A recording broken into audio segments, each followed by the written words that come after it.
India's EV revolution is here, driven by initiatives like Make in India and PLI schemes.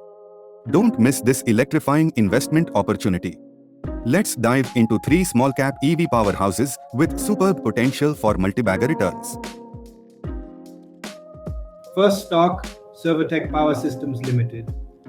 SPSL leads with high-end solar products and EV chargers, installing over 2,400 chargers. With an order book of rupees 450 to 500 crore and rupees 620 crore in the pipeline, massive growth is ahead.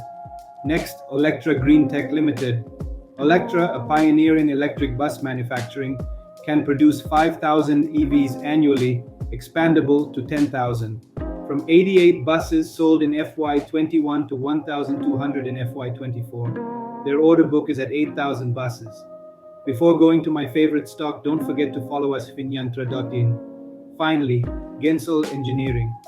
Gensol excels in solar consulting and EPC services, expanding into EV manufacturing in Pune.